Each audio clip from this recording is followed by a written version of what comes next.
मतलब है गर्म पानी। अब गर्म पानी कैसा गर्म पानी होगा, खुद सोचो तो कहोगे इसका मतलब है कि जो पानी अभी भी उबल रहा है, इसका मतलब है जो देश अभी भी विकास कर रहा है। आपको खुद महसूस होगा दोनों में कि अभी भी हो रहा है। I need a writing pad, कैसे पैड की जरूरत है, जिसमें हम लिखते हैं। अब इन तीनों एग्जाम्पल में देखो, हमने जो एडजेक्टिव के रूप में लगाया वो आईएनजी फॉर्म लगाया। हमने जो एडजेक्टिव के रूप में लगाया है वो आईएनजी फॉर्म लगाया है। इसी को तो हम पार्टिसिपल कहेंगे कि वर्ब तो है लेकिन एडजेक्टिव का गुण उसमें मौजूद है। देखो, यहां तक कोई प्रॉब्लम है तो बताओ, नहीं तो मैं आगे बढ़ूं। राइट, चलो नेक्स्ट पेज को ध्यान से देखो।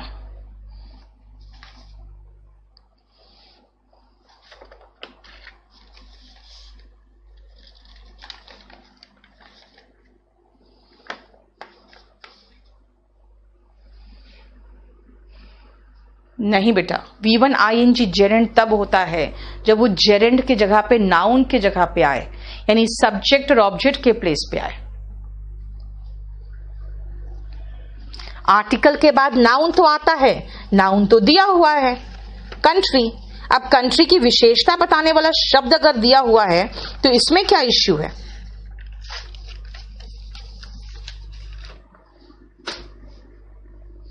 ठीक है, हो गया।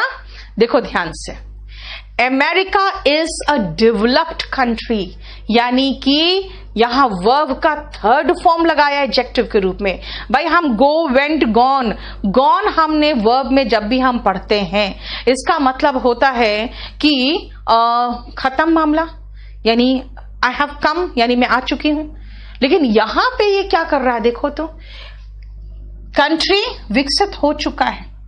ओके, इंडिया हो रहा है मतलब आईएनजी, हो चुका है मतलब खत्म, है ना। पोटैटोस, बॉइल्ड पोटैटोस, अभी कहा बॉइलिंग वाटर, यानी पानी जो अभी भी उबल रहा है बॉइलिंग, और जो उबल के खत्म हो चुका वो बॉइल्ड। देखो थर्ड फॉर्म, है ना।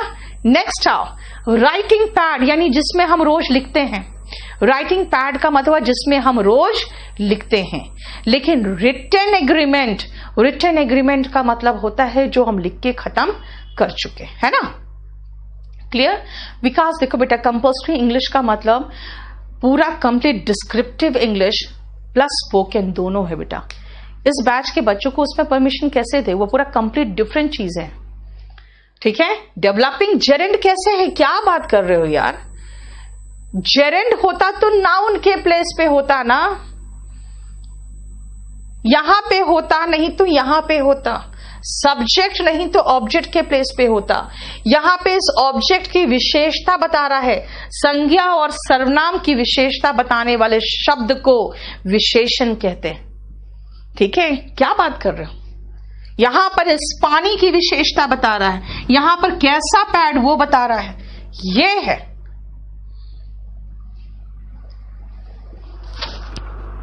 अच्छा 2 मिनट रुकना बेटा, 1 मिनट रुकना।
चलो बेटा, 1 मिनट के लिए थोड़ा रुका था। जेरेंट और पार्टिसिपल में कंफ्यूजन हो रहा है। रुको शुभम, थोड़ा सा रुक जाओ, थोड़ा सा रुक जाओ। कहाँ है बैंक?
सॉरी, चलो।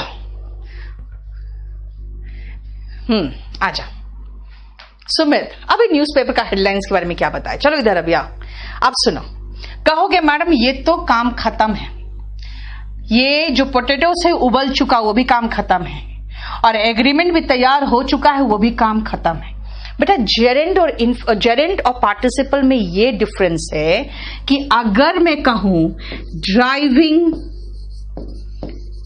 इज अ स्किल, ड्राइविंग तो एक स्किल है, एक क्षमता है, बोलोगे वर्ब के पहले है, ओके, सब्जेक्ट है, तो ये सब्जेक्ट के प्लेस पे है, तो ये नाउन है। ठीक है, अब सुनो, आई लव क्या? इस लड़के का ड्राइविंग स्किल्स, भाई इसकी जो ड्राइविंग स्किल है ना वो मुझे पसंद है। यानी ये स्किल क्या है भाई? नाउन है। इस लड़के का जो स्किल है, कैसा स्किल है? ये ड्राइविंग स्किल, नाउन के पहले जो आता है वो एडजेक्टिव होता है। देख लो, ड्राइविंग इज अ स्किल, जो गाड़ी चलाने की जो ड्राइविंग होती है आपको, वो एक स्किल होता है।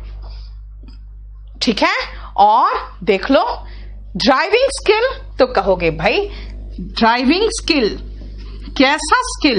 अच्छा लड़का, लड़का कैसा लड़का? अच्छा लड़का। स्किल कैसा स्किल? Driving skill. देखो क्लियर? बताओ कोई प्रॉब्लम? अनुष्का, मेरा काम है डांट डपट करना। ठीक है, घर में सारे लोग मुझसे डांट खाते रहते हैं, सबको पता है ये पागल है। एक कान से सुनो, दूसरे कान से निकाल दो। देखो मेरा स्टाफ भी बैठ के यहाँ पर देख के मुस्कुरा रहा है, उसको पता है कि ये थोड़ी सी पागल खिसकी हुई है। एक कान से सुनो, दूसरे कान से निकाल दो। ठीक है, वो टेंशन मत लो तुम। चलो, पार्टिसिपल जेरेंट में नाउन की प्रॉपर्टीज, यस बेटा, सब्जेक्ट और ऑब्जेक्ट के प्लेस पे आता है, और पार्टिसिपल में वर्ब की नहीं होती। पार्टिसिपल जहां एडजेक्टिव लगाते हो ना, वहां पर पार्टिसिपल लिख सकते हो। ठीक है, सुनो, इसका तो प्रिंट आउट लाके दो मुझे। हाँ, अभी तुरंत लाके दो, मैं इसको तुरंत कंप्लीट कर दूंगी। आ जाओ, पार्टिसिपल के टाइप्स की बात करें। ठीक है, पार्टिसिपल में हम अगर टाइप्स की बात करें तो पार्टिसिपल के जो टाइप्स है, टाइप्स यहां लिखूंगी मैं। ठीक है, पार्टिसिपल के टाइप्स जो है, जरा पहले फटाफट एक बार रीड करो, एक बार रीड करो।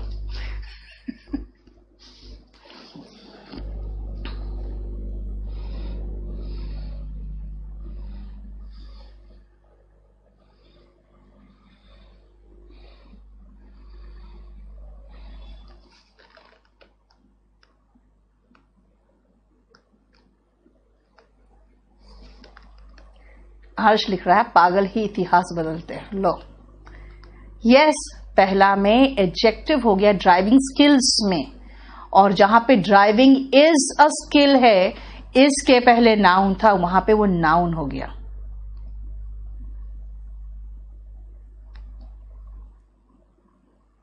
क्या हुआ धीरेन्द्र?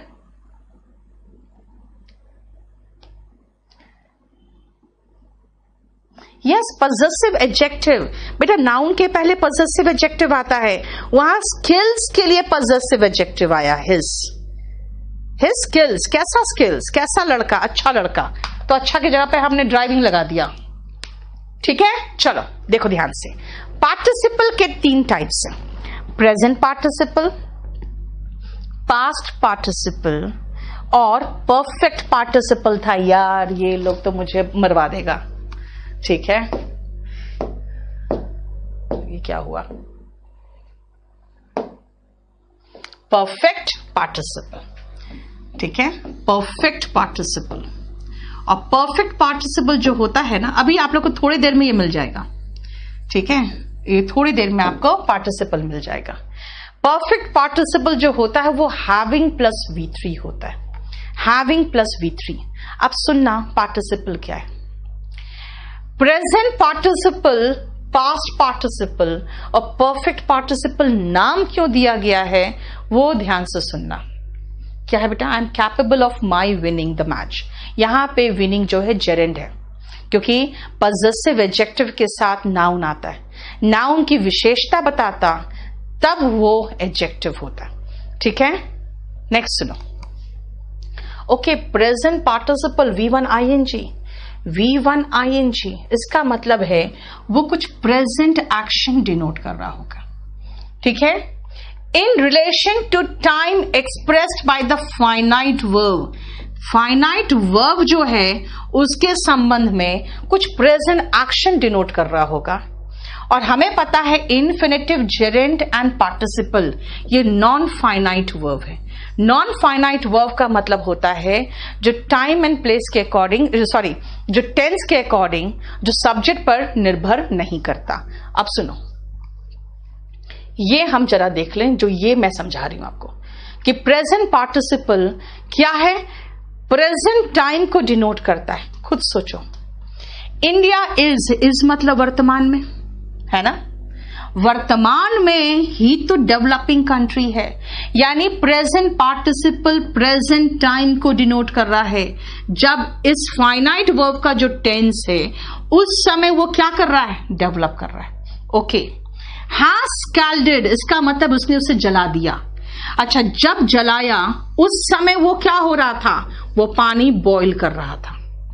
आई नीड जब मुझे जरूरी है, उस समय उस पैड की हालत कैसी है? भाई वो राइटिंग करने के लिए इस्तेमाल किया जाता है, यानी जो फाइनाइट वर्ब का जो टेंस है उसी दौरान वो काम हो रहा था। फाइनाइट वर्ब जिस समय उसे जलाया है उसी समय वो पानी बॉईल कर रहा था। जब मुझे जरूरत है उसी समय उस पर हम राइट कर सकते हैं। और जब इंडिया अभी है कैसा? डेवलपिंग। यानी इन दोनों का टाइम आपको एक महसूस हो रहा होगा। वर्ब और पार्टिसिपल का टाइम एक ही महसूस हो रहा है। वर्ब और पार्टिसिपल का टाइम एक ही महसूस हो रहा है। जैसे सुनो ध्यान से, अगर मैं कहूं आई लव योर क्या, चलो, I love your driving skills, यानी मैं अभी जो बात कर रही हूं, लव कब कर रही हूं? उसी दौरान आपकी जो स्किल्स है। लेकिन मैं लव्ड कहूं, हो सकता है मैं ये कहूं किसी से कि मैं तुम्हारे ड्राइविंग स्किल्स से बहुत प्यार करती थी, यानी कि उस समय हो सकता वो ड्राइव नहीं करता। हो सकता है कि बुढ़ापे में मैं किसी को कहूं कि मैं तुम्हारे ड्राइविंग स्किल्स से बहुत प्यार करती थी। इसका मतलब है कि वो भी बूढ़ा हो चुका है, अब वो ड्राइव नहीं कर रहा है। लेकिन मैं पास्ट टेंस की बात बता रही हूं, यानी ये जिस समय में प्यार करती थी उस समय उसकी ड्राइविंग स्किल बहुत अच्छी थी। यानी फाइनाइट वर्ब और पार्टिसिपल दोनों एक ही टाइम होता है, तब हम प्रेजेंट पार्टिसिपल का प्रयोग करते हैं। ठीक है, एक सेकंड रुकना बेटा।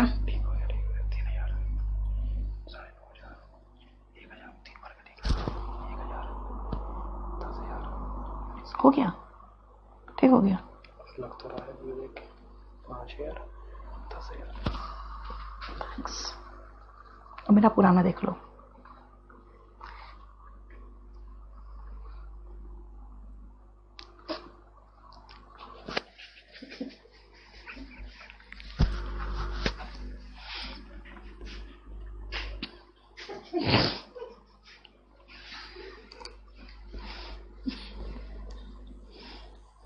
धीरेन्द्र क्या हो गया यार?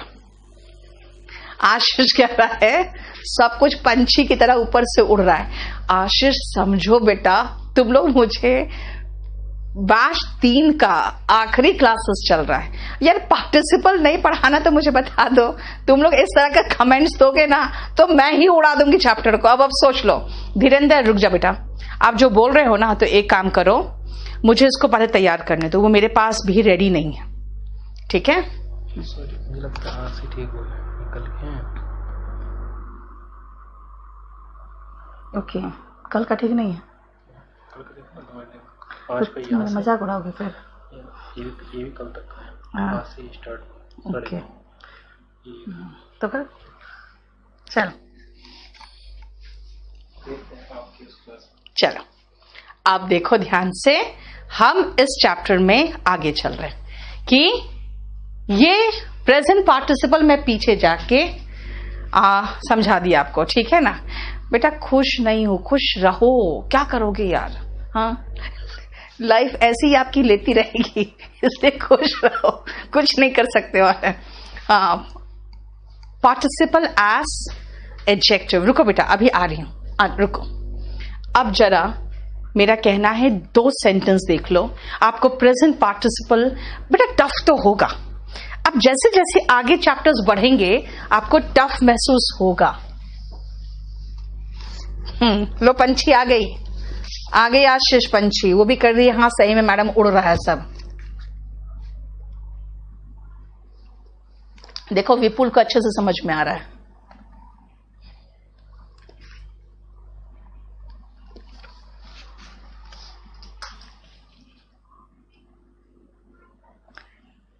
अरे नहीं शुभम, मैं कुछ भी नहीं खा रही हूं।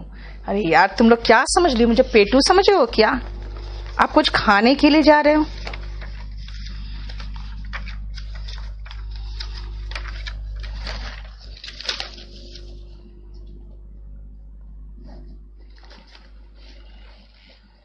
बस इस पेज को देख लो आप।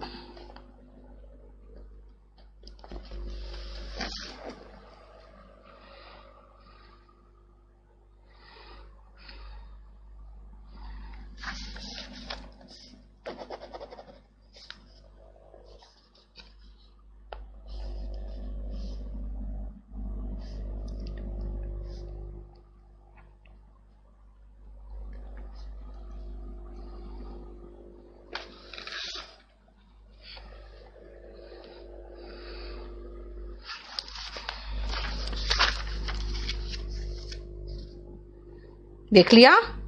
बहुत बहुत आसान है बेटा, खाली परफेक्ट पार्टिसिपल थोड़ा सा दिक्कत करेगा, वरना बहुत आसान चैप्टर है ये, ठीक है? बहुत आसान चैप्टर है, इसलिए तो कह रही हूं। आप लोग पहली बार पढ़ रहे हो ना, जिन लोगों को, उनको प्रॉब्लम होगा। सुनो ध्यान से। Being ill I did not come. Okay, इसमें 2 भाग है। Being ill I did not कम।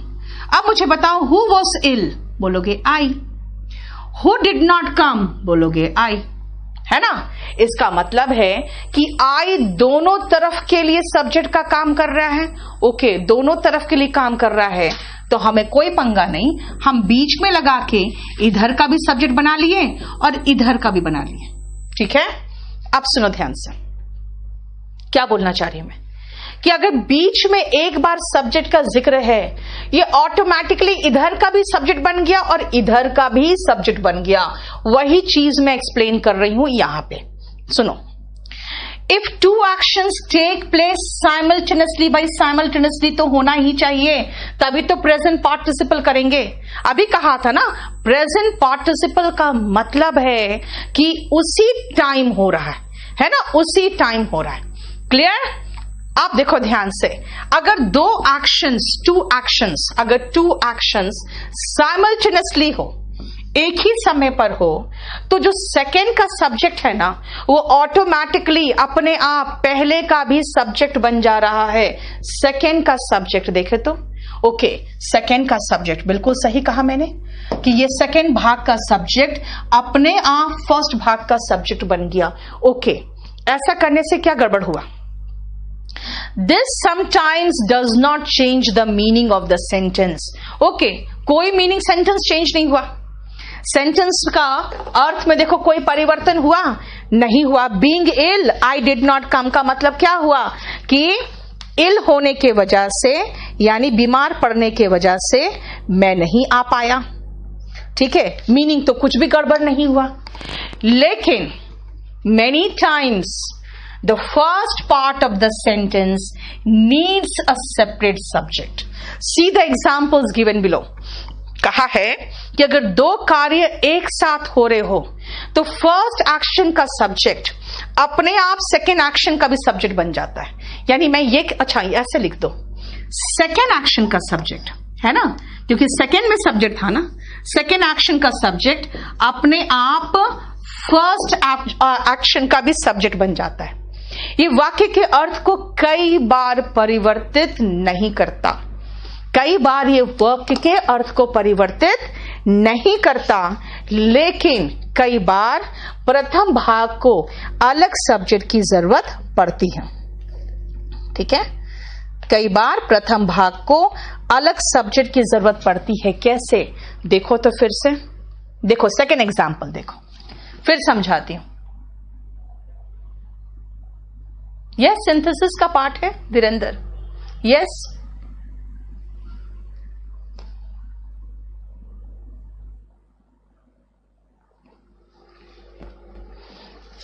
मैं बहुत आराम से पढ़ा रही हूं, आप लोग बिल्कुल टेंशन मत लो, मैं बिल्कुल आपको बहुत आराम से पढ़ाऊंगी। आज मैं फिर से आपको इन्फिनेटिव एंड जेरेंड भेजूंगी। पुराना इन्फिनेटिव एंड जेरेंड सब लोग डिलीट मार दो, पुराना इन्फिनेटिव और जेरेंड सब लोग डिलीट कर देना। आज मैं फिर से इन्फिनेटिव एंड जेरेंड भेजूंगी आपको। एक सेकेंड, हाँ,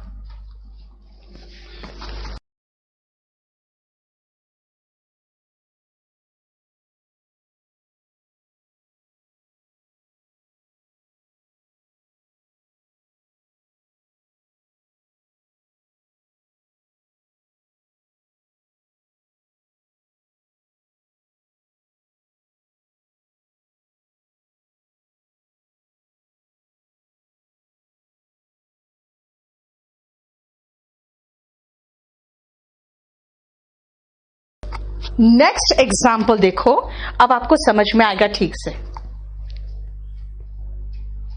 सुनो, being a rainy day I did not come.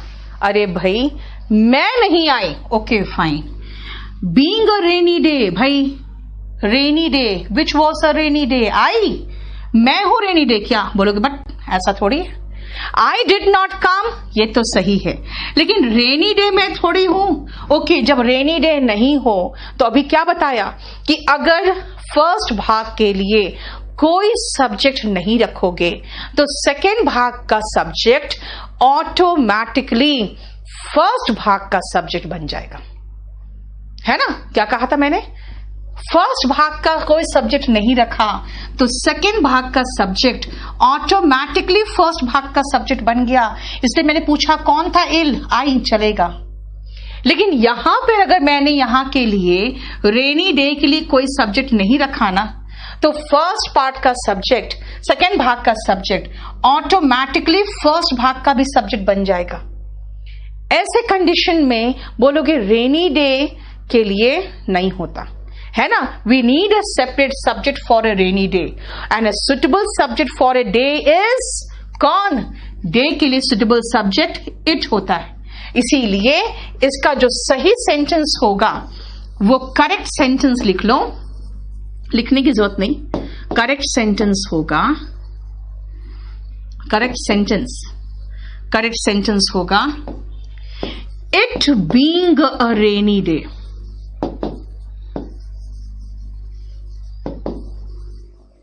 It being a rainy day I did not कम।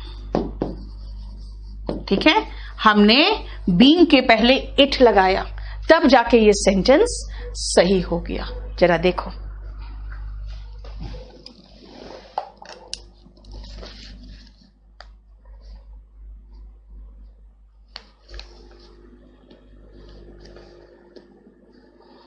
बोलो कोई प्रॉब्लम? करेक्ट सेंटेंस में हमें रेनी डे के लिए इट लगाना जरूरी है। इट बीइंग, बीइंग क्यों? क्योंकि रेनी की डे की विशेषता बता रहा है बेटा, डे की विशेषता बता रहा है। It being a rainy day,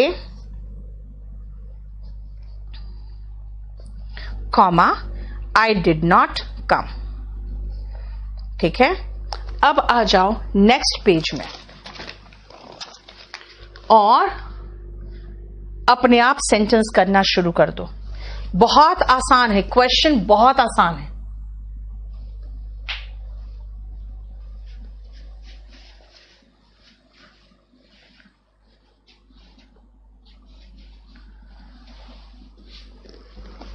क्या लिख रहे हो बेटा?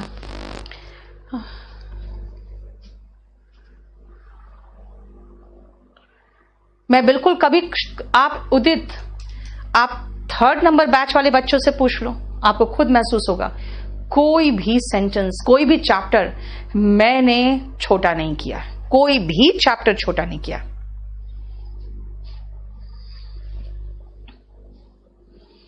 अब जब प्रीवियस ईयर के क्वेश्चंस देखोगे ना, तब आपको लगेगा यार ये तो बिल्कुल आसान चीज है, यानी कुछ ज्यादा ही डिटेल में मैडम ने करवा दिया। ये तो बहुत ही आसान चीज है।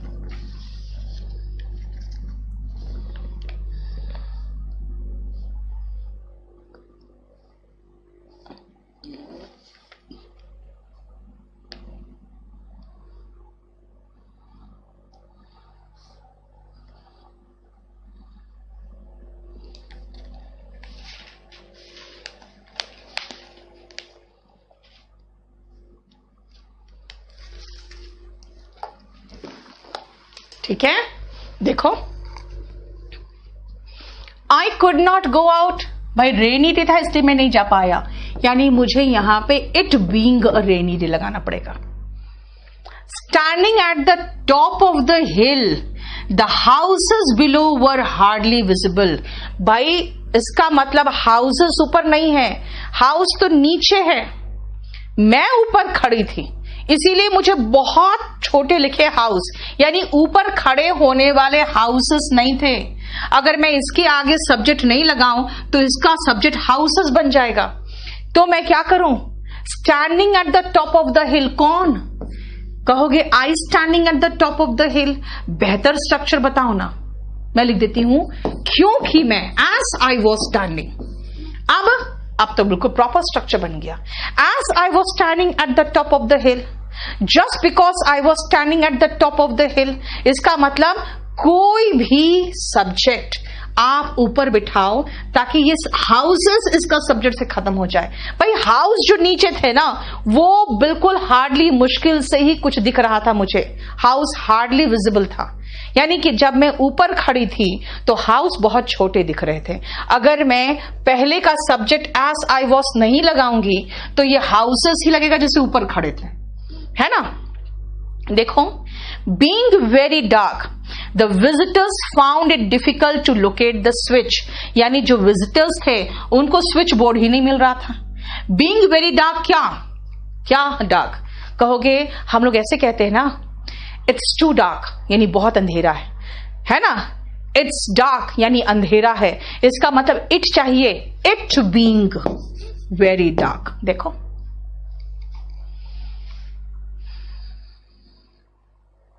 ठीक है, ऐसे भी कह सकते हो as it was very dark, है ना। यहां भी कह सकते हैं as it was a rainy day. देख लो, एज मतलब क्योंकि as I was standing at the top of the hill, क्योंकि मैं ऊपर खड़ी थी। देख रहे हो, इससे मैंने कहा आप एरर तो आराम से लोकेट कर रहे हो, एरर आराम से लोकेट हो जाएगा।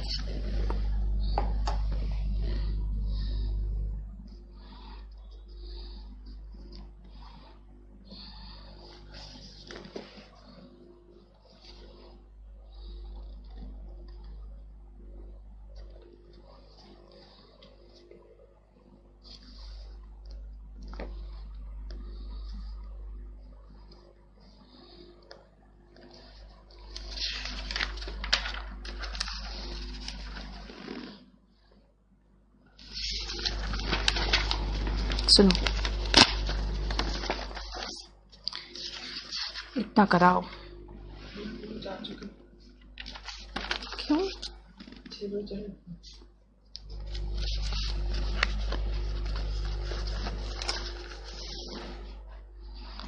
तब बेटा पार्टिसिपल में नहीं भेज पाऊंगी आज।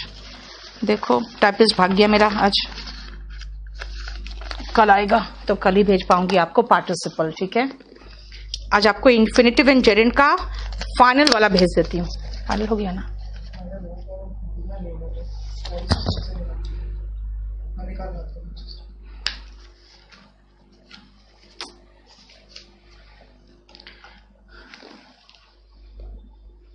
चलो अगेन वही सेम क्वेश्चन है यार, कोई बहुत बड़ा चीज तो है नहीं, छोड़ दो। It being a rainy day, riding across the battlefield, the famous Bhisma saw a large number of dead warriors. बिल्कुल सही लग रहा है ना? बिल्कुल सही लग रहा है। द फेमस भीष्म, यहां पर यही भीष्म ही तो है जो राइड कर रहा था। ओके, और भीष्म ही तो है जिसने देखा। ओके, यानी भीष्म दोनों तरफ ही तो सही है, कोई प्रॉब्लम नहीं। यानी भीष्म जो है वही राइड कर रहा था, अब भीष्म नहीं देखा, कोई प्रॉब्लम नहीं है। लेकिन यहां पे द काहे लग गया? ये नहीं होना चाहिए था। क्यों? किसी प्रॉपर नाउन के साथ हम आर्टिकल नहीं लगाते। आर्टिकल का प्रयोग प्रॉपर नाउन के साथ नहीं होता। ठीक है ना? Fine fine. Being a holiday, भाई हॉलीडे था और हम बाहर गए थे, हॉलीडे के लिए भी थोड़ी आएगा। इट बीइंग अ हॉलीडे, देख लो। यानी फिफ्थ के में हमें लगता है यार पार्टिसिपल का क्वेश्चन है, क्योंकि दोनों तरफ सेम सब्जेक्ट है, इसलिए पार्टिसिपल का क्वेश्चन ही नहीं है। यहां तो नो एरर हो जाता अगर भीष्म के साथ आर्टिकल दा नहीं लगा देता तो। बेटा द शेक्सपियर हम तब लगाते हैं जब कहते हैं Kalidas is the Shakespeare of India, यानी शेक्सपियर को उस आदमी शेक्सपियर के लिए नहीं लगाते, बल्कि हम उसका कंपैरिजन करने के लिए शेक्सपियर को एग्जाम्पल के रूप में लगाते हैं, कालिदास को कंपेयर करने के लिए। और द कपिल शर्मा शो जो है बेटा, वो शो के लिए द लगा है, कपिल शर्मा का शो है, शो के लिए आर्टिकल द लगा है। ठीक है, चलो देखो,